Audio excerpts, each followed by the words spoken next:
જય ગૌ માતા animal care charitable trust Ashok Solanki. અત્યારે એક ગૌ સેવા અમે જે કરી છે, જે વાછરડીને કૂતરાઓ બટકા ભરીને કાન આખો કાપી ગયેલ છે અને અંદાજે અહીંયાથી 8-10 ઇંચનો હોલ કરી દીધેલ છે.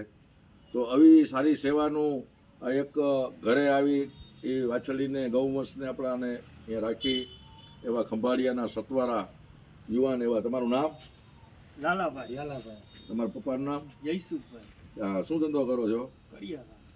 તમારે ક્યાંય પણ એને મને એમ કીધું કે અમારી પાસે 12 થી 15 જણા અમારા છોકરા આવી કે સેવામાં થઈ જાય, તો તમારે એમ જ સમજી લેવાનું કે અમે તમારા ભેગા નોકરી કરી છે. એક સાંભળજો, વિડીયોમાં બોલું છું ને, સાંભળજો. અમે તમારા ભેગા નોકરી કરી છે. ગમે ત્યારે તમારે કહી દેવાનું કે આપણી એક એનિમલની એમ્બ્યુલન્સ આવી ગઈ છે અને આપણા ભેગા ગૌ સેવકો આપણે ફોન કરશું ને ત્યારે આવી જશે.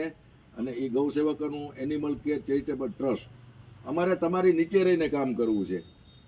તમે અમારા પ્રમુખ ને અમે તમારા સભ્ય એ થઈને કામ કરવું. તો ગૌ સેવા જો કર્યા બદલ એનિમલ કેર ચેરિટેબલ ટ્રસ્ટ વતી હું ભાઈનો, તમે તેમના પરિવાર આખું જો એ ગૌ સેવા કરે છે તો એનો ખૂબ ખૂબ આભાર માનું છું.